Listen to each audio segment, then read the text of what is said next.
Morning, always presented by First Commonwealth Bank. Time to be first. Member FDIC, 747 in the morning. Bob Pollock is here from the Extension Service. Our conversation is brought to you by Marcus & Mack, voted best personal injury law firm in the Best of Indiana County contest. Marcus & Mack, a law firm representing injured people. Good morning to you. Good morning to you. It's good to have you with us here today. And if you have a question for Bob, you can give him a call at 479-1160. or 349-WCCS, and fire away. We were talking about lawns and what to do about them this last week, and we did a little bit of garden talk as well. I want to talk about shrubs today, right, and planting of shrubs. I've got two very large ones that need to be replaced because they are damaged, and hard enough finding yews these days. I can't find them anywhere. But should I ever find one, and it comes time to plant them, obviously I'm going to have a pretty big hole, aren't I? Yes, if you want, if you want to replace those mature yews that you had. Yeah. Well, the thing is, I've got some other yews elsewhere on the property that I could move, and some are kind of small, but they're close together. So uprooting them and moving them to there, I would guess that there's a pretty good chance that I'm going to cause some damage to them. Maybe we'll visit that after we hear from this caller. Good morning. Good morning. I have a question for Dr. Bob. Okay. Hi, Dr. Bob. Good morning. Good morning to you. My question involves flowers that have bloomed,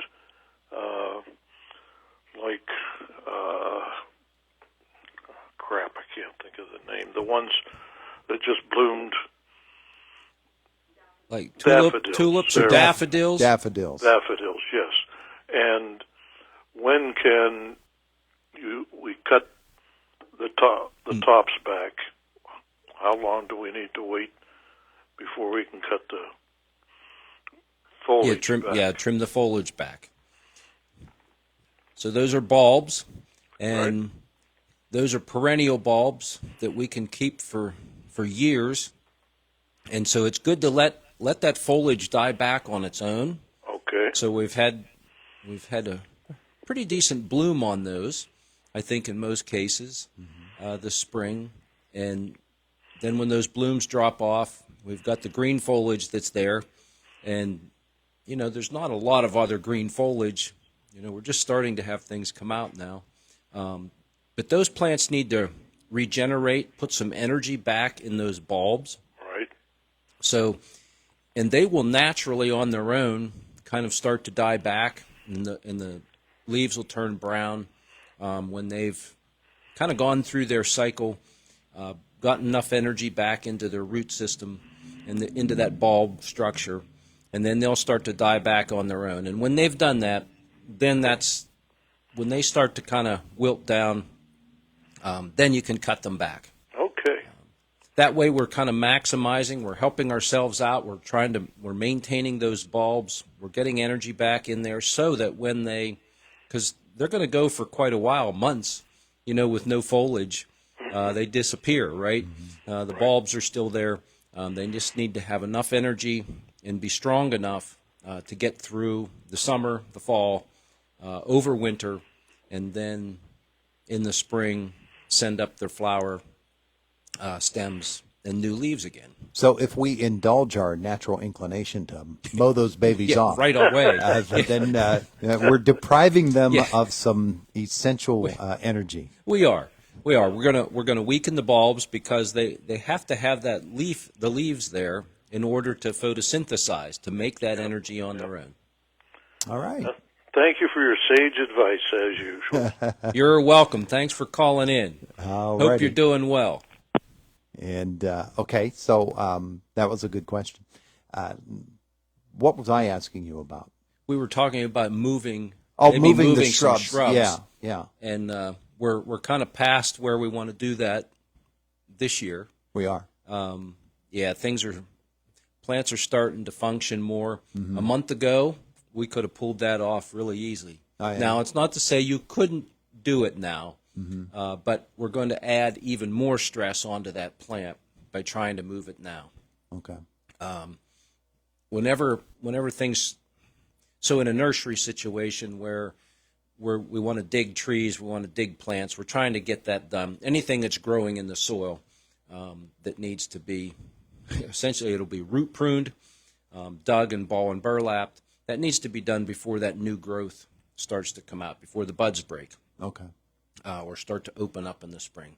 So in most cases everything's leafing out now. So we've missed our window to do that digging process with the least amount of risk.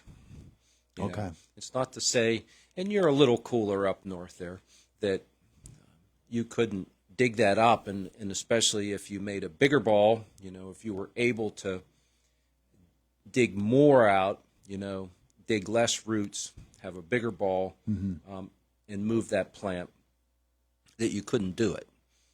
But once we get into where buds are swelling and new growth is starting to happen, then there's a lot of energy and effort needed for that plant to do that.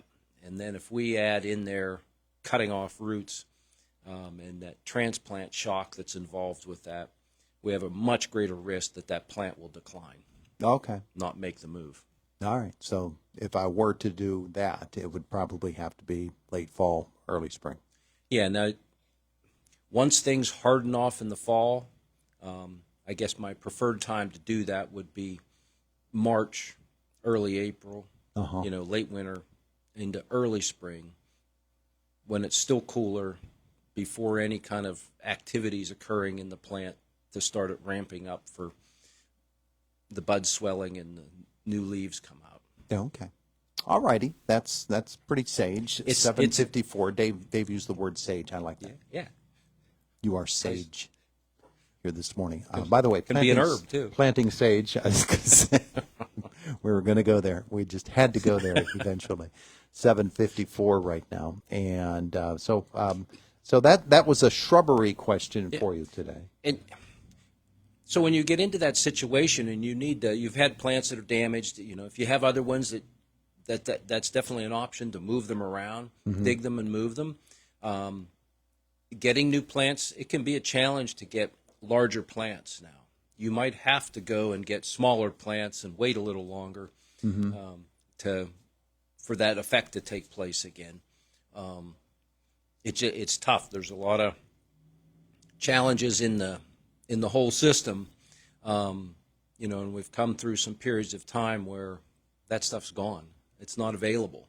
Yeah. And as people plant new seeds and propagate new plants, it takes, especially with woody ornamentals and trees, it takes a while to get that supply chain built back up again in order to maybe be able to get the plant, number one, and then get the size of the plant that you'd like to have. Yeah. Well, in the fall, I was told, we don't have any.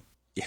Come back in the spring. So here it is in the spring, and it's already too late. So those shrubs are going to look terrible again this year. It might not be too late this spring to purchase new plants. If you were going to do it that way. Yeah. Because things are really just ramping up right now. We've had a little bit of nicer weather that's been encouraging for us to jump out there and start to do things. But, April's not quite over yet.